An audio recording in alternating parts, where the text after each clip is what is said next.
Hey guys what's up and welcome to अपना वाला take. इस वीडियो में हम फ्रीक्वेंसी के बारे में बात करने वाले हैं। फ्रीक्वेंसी एक ऐसी टर्म है जो कंप्यूटर में हर जगह यूज की जाती है, तो चाहे वो सीपीयू हो, जीपीयू हो, रैम हो, इवन आपका डिस्प्ले हो, कई जगह फ्रीक्वेंसी इस टर्म का यूज किया जाता है। लेकिन क्वेश्चन अराइज ये होता है कि फ्रीक्वेंसी एक्चुअल में है क्या चीज। इस वीडियो में एकदम बेसिक से मैं बताने वाला हूँ कि भाई फ्रीक्वेंसी एक्चुअल में है क्या चीज, बट इस वीडियो में हम फ्रीक्वेंसी को कंप्यूटर के हिसाब से समझने वाले हैं। Okay, so let's get started.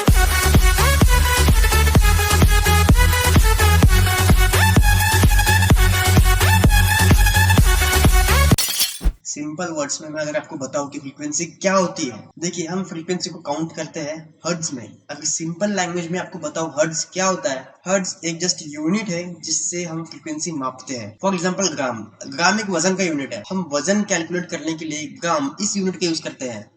For example milligram, kilogram. So वैसे ही हम फ्रीक्वेंसी को काउंट करने के लिए हर्ट्ज इस यूनिट का यूज करते हैं। हम बाय द वे हिस्ट्री तो हम यहाँ पे डिस्कस नहीं करेंगे कि भाई हर्ट्ज एक साइंटिस्ट था और व्हाटएवर जो भी है। सो बेसिकली वन हर्ट्ज मतलब क्या, वी नो कि 1 ग्राम मतलब कितना होता है, लेकिन 1 हर्ट्ज मतलब कितना होता है। सपोज कोई बॉडी घूम रही है, अगर वो 1 सेकंड में एक चक्कर पूरा कर रही है, दैट मीन्स उसकी फ्रीक्वेंसी है 1 हर्ट्ज। अगर वो बॉडी 1 सेकंड में 60 टाइम घूम रही है, दैट मीन्स उसकी frequency 60 hertz. Simple.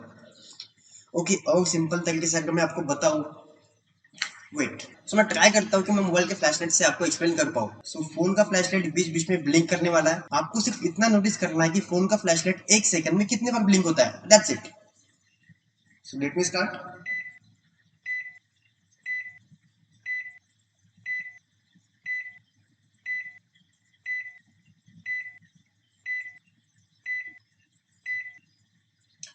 Okay, so I hope आपने नोटिस किया होगा कि फोन का फ्लैशलाइट 1 सेकंड में एक बार ब्लिंक हो रहा था। दैट मीन्स फोन का फ्लैशलाइट 1 हर्ट्ज इस फ्रीक्वेंसी के साथ ब्लिंक हो रहा था। Okay, next step. ओके, अभी आप बताइएगा कितनी फ्रीक्वेंसी के साथ ये ब्लिंक कर रहा है।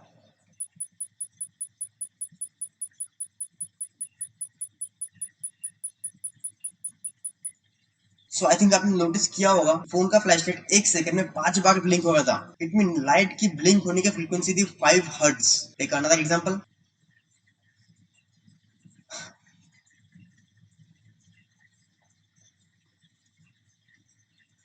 Okay, that's it. अभी आपने जो ब्लिंक होने की फ्रीक्वेंसी देखी वो थी 15 हर्ट्ज।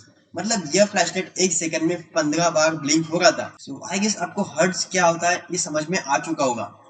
अभी बात करते हैं कि ये kilo hertz, mega hertz, giga hertz ये सब क्या चीजें होती है। सो जैसे कि आप दुकान में जाते हो और दुकान वाले को बोलते हो कि भाई मुझे 1 किलोग्राम शक्कर दो, आपने क्या वर्ड यूज किया वहां पे, 1 किलोग्राम। अब किलोग्राम का मतलब क्या है। चलो ग्राम तो हमें पता है कि भाई ग्राम एक यूनिट है जिससे हम वेट कैलकुलेट करते हैं, बट किलो मतलब क्या है। Kilo is a prefix. Kilo मतलब 1000। मतलब हम उसे इनडायरेक्टली ये बोल रहे हैं कि हमें 1000 ग्राम शक्कर दो, 1000 ग्राम शक्कर दो, दैट्स इट। किलो का मतलब जस्ट 1000 एंड नथिंग। सो वैसे हम थोड़ा और आगे जाते हैं। उसके बाद आता है मेगा। Mega means 1 million. उसके बाद आता है गीगा। Giga means 1 billion. आगे और भी आते हैं। अभी अभी हमने फ्लैशलाइट 15 हर्ट्ज पे ब्लिंक किया था, उसमें 1 सेकंड में फ्लैशलाइट 15 टाइम्स ब्लिंक हो रहा था। अगर उस केस में फ्लैशलाइट 1 सेकंड में 1000 बार ब्लिंक हो रहा होता तो हम उसके फ्रीक्वेंसी को कहते हैं 1 किलो हर्ट्ज। अगर वही फ्लैशलाइट 1 सेकंड में 1 मिलियन टाइम ब्लिंक हो रहा होता तो हम कहते हैं 1 मेगा हर्ट्ज। अगर वही फ्लैशलाइट 1 सेकंड में 1 बिलियन टाइम ब्लिंक हो रहा होता तो हम कहते हैं 1 गीगा हर्ट्ज। हालांकि इतने फ्रीक्वेंसी वाली एलईडी वर्ल्ड में एग्जिस्ट नहीं करती। बाय द वे, ये तो हमने सिर्फ एग्जांपल के लिए देखा था। एनीवेज, सो अभी ये समझ लेते हैं कि सीपीयूज में जो फ्रीक्वेंसी यूज की जाती है एक्चुअली में उसका मतलब क्या है। हम कई बार बोलते हैं कि भाई ये एक सीपीयू है, इसकी फ्रीक्वेंसी है 3 गीगाहर्ट्ज। बट 3 गीगाहर्ट्ज एक्चुअल में उसमें क्या है, ऐसा क्या है उसमें जो 3 गीगाहर्ट्ज पे वर्क करता है। भाई उसमें ऐसा कौन सा कंपोनेंट है जो 1 सेकंड में 3 million time same repetitive action perform कर रहा है। और सीपीयू में कौन सी वो चीज है जो ये काम करती है, दैट इज ट्रांजिस्टर। एक सीपीयू बनाने के लिए हमें मिलियंस और बिलियंस ऑफ ट्रांजिस्टर एक साथ जोड़ने पड़ते हैं, तब जाके हम एक सीपीयू बना पाते हैं। ट्रांजिस्टर तो आपको पता ही होगा, मे बी आपने आपके कॉलेज के लैब में भी देखा हो। बट अभी अभी मैंने कहा कि सीपीयू में मिलियंस और बिलियंस ऑफ ट्रांजिस्टर का यूज किया जाता है, बट आपने जो ट्रांजिस्टर देखे वो तो इतने बड़े बड़े होते हैं। सो ये कैसे पॉसिबल है कि इतने से सीपीयू में इतने सारे बिलियंस ऑफ ट्रांजिस्टर हम फिट करते हैं। सीपीयूज में जो ट्रांजिस्टर यूज किए जाते हैं उनकी साइज बहुत ज्यादा कम होती है। कितनी कम, अगर इंटेल की बात करें, at that time Intel 14 nanometer के चिप्स वर्क करता है। 14 नैनोमीटर कितना होता है। ओके, मैं थोड़ा कोशिश करता हूँ कि आपको नैनोमीटर कितना छोटा होता है समझा पाऊँ। ओके, सिंपली आप अपने हाथ की किसी भी उंगली की तरफ देखिए। इस तरह से। और यह नोटिस कीजिए कि आपकी उंगली का नाखून कितने तेजी से बढ़ रहा है। देखिए यूजुअली जो नाखून होते हैं वह यूजुअली 1 नैनोमीटर पर सेकंड की स्पीड से बढ़ते हैं। कितना? 1 नैनोमीटर पर सेकंड। मतलब आप आपके हाथों के नाखून की तरफ 14 सेकंड तक देखिए, 14 सेकंड में आपका नाखून जितना बड़ा हो गया उतना होता है एक 14 नैनोमीटर का ट्रांजिस्टर की साइज।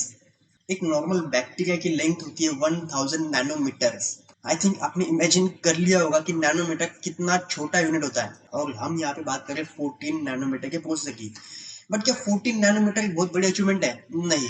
अगर हम बात करें AMD की, तो AMD इस समय 7 नैनोमीटर के ट्रांजिस्टर में वर्क कर रहे हैं। Similarly Samsung, Qualcomm and Apple ये भी 7 नैनोमीटर के चिप्स पे काम कर रहे हैं। आई मीन 7 नैनोमीटर के ट्रांजिस्टर वाले चिप्स पे। चिप्स यानी प्रोसेसर, नॉट वन चिप्स।